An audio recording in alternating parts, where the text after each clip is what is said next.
Good morning to a very full room. Welcome to our Economic Outlook Breakfast. My name is Shannon for those of you that I haven't had an opportunity to meet, President of the Chamber of Commerce, and really excited that you're here joining us today. We have a record number of people joining us, 600, almost 600 in attendance, so we appreciate all of you attending, purchasing tables, continuing to support the Chamber, and more importantly, being concerned and interested with the economics here and how we continue to grow this community. I really also want to give a heartfelt thank you to our sponsors who really allow us to put on great events like this. So thank you again to our sponsors. I'll recognize that at the very end of it as well. I get the great pleasure of taking just a couple minutes of your time to talk to you about what I believe is one of the most successful initiatives that we've had in the history of the Chamber here, and that's the launching of the Fox Cities Regional Partnership. About 2 years ago, we started to do some significant research around economic development and some gaps that we found here in the marketplace. We noticed that here for the metro region, and we would call this the metro market, the Fox Cities metro market, we didn't have anybody that was working on a comprehensive plan around economic development. Don't get me wrong, we have great partners in the municipalities that were working on economic development, in the private sector that were working on economic development, but we pulled it all together to create a very comprehensive plan, launched that public-private sector partnership, and have done so now with a year under our belt extremely successfully. So I wanted to give you just a couple of the highlights as well as give you an idea of where we're going in the future for 2014. So 2013 was a very busy year for our Regional Economic Development Partnership. The main focus of the partnership is really in two areas. The first is on our existing industries. Our goal is to help those existing industries, give them the resources that they need so that we can help them expand in this area as well as retain them. It's critically important that we retain our primary employers. Another little bit of knowledge for you. This is a very targeted approach in which we focus on primary employers. Those are employers that generate over 50% of their revenue outside of the area. So essentially they're generating wealth and bringing that influx of revenue back here into the area that then supports the rest of the professional services, those types of industries. So our existing industries are extremely important. We conducted over 80 visits with our existing industry primary employers and found that 38% of those needed some additional follow-up. So there were resources that we were able to provide that helped them then continue their operation, look at expansion, and some of those, 3 companies had major expansions and that they announced it in this last year, adding new jobs to this marketplace.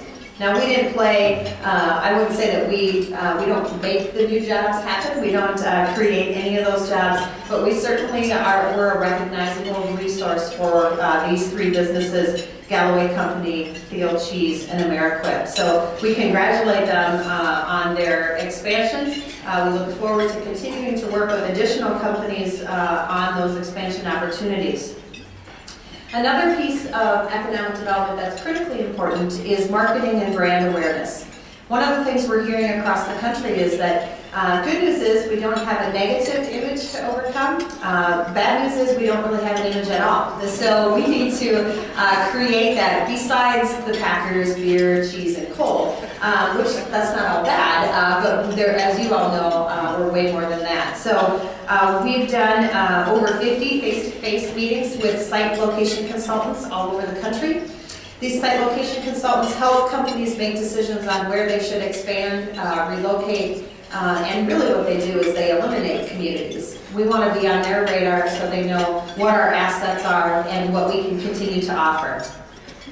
We had a great opportunity of bringing 8 of those site location consultants into our area for 3 days on a familiarization tour that was truly spectacular. We obviously brought it to a Packer game. That was probably the draw. That's probably why they came here to Wisconsin. But we'll use that any way that we can. And really got some great information from the 8 of them on how we can better compete in the global marketplace and in a very, very competitive field of economic development.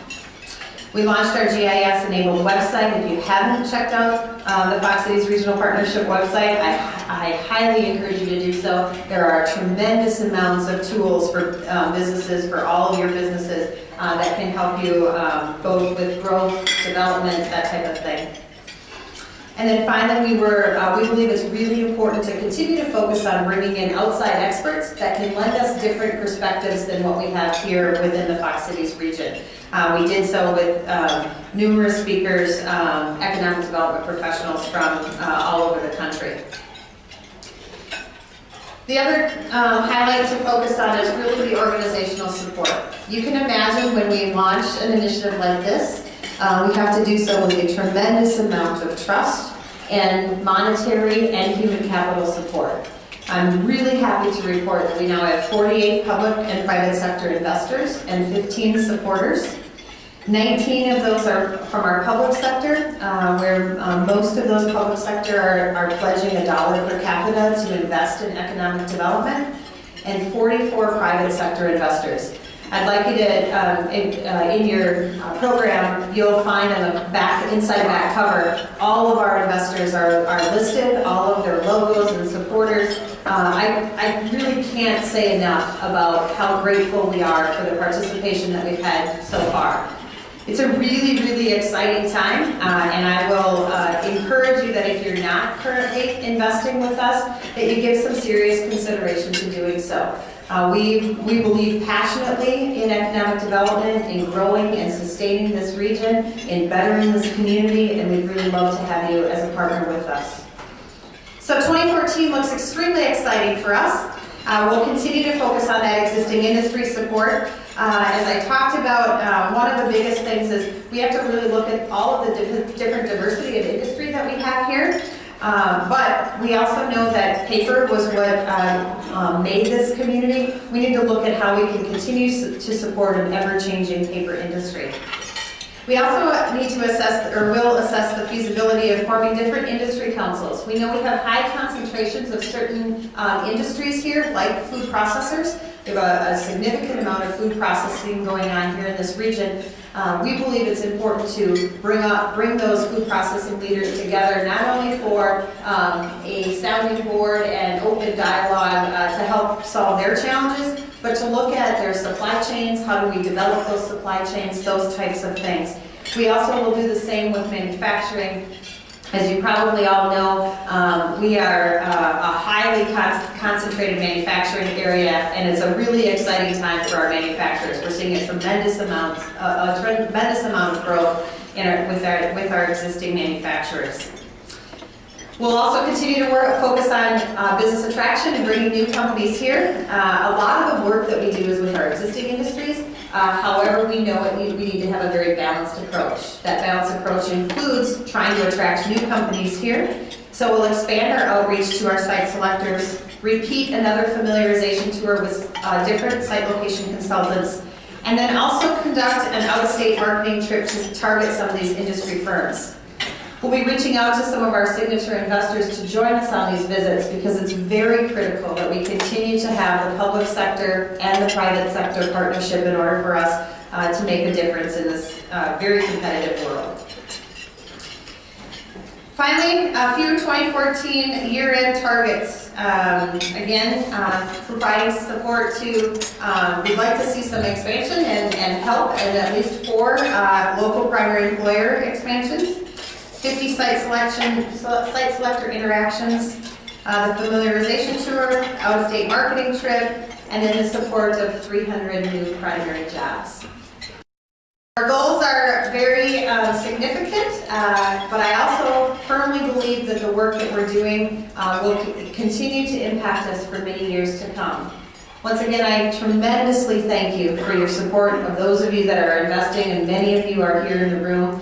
And one last plug and urge, we could really use some additional investors at the table with us, both for financial support, but also for the human capital and the interaction and dialogue. So that's enough from me. Now it gives me great pleasure to bring up Larry, and I really want to say we have probably one of the most dedicated professional staff we could ever ask for. So Josh Duplo, Beth Kritzel, Larry Burkhardt make up the team for the Fox Cities Regional Partnership. But a critical part of this is that we're able to leverage a tremendous amount of resources and assets because we are all together within the chamber. So the chamber staff also does a tremendous job in pulling this all together and making us be one cohesive unit, all working in a very succinct mission. So please welcome Larry Burkhardt.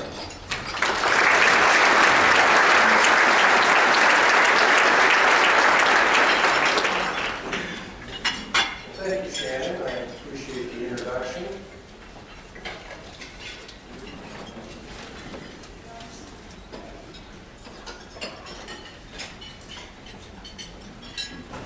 Wow. Look at all of you.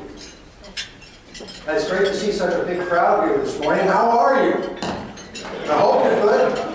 I'm sorry, Travis, what did you, how am I? Well, thank you for asking, actually. I'll tell you what, I'm cold. And I don't think I've been warm since October. Many of you probably know this is just my second winter. I've never had been to Wisconsin before. And I keep hearing people tell me about this glorious winter 2 years ago when we were able to golf and bicycle. I'll tell you straight out, I don't believe it. I mean, 40 days of below zero temperatures, but you didn't come here to listen to me ramble on about my misgivings about the state's dominant season. No, you came here for something far more scintillating, like economic analysis. So, as to not to disappoint, let's get on with it. So, how are we doing? Well, this morning we're going to take a look at how 213 regional companies reported on several economic indicators. But overall, how are we doing? Well, there's many studies and reports that we can pull down that provide us some sense of our performance. One of the best known studies is produced each year by the Milken Institute, a think tank in the West Coast. Every November, the Milken Institute issues its best performing cities report. One for large cities and a second one for small cities. This study evaluates overall economic performance, including how well communities are creating and sustaining jobs and economic growth. The components that they measure include jobs, wage and salary, and technology growth. Our area is classified within the small cities category, where 179 cities across the country are measured and compared. So how did we do last year?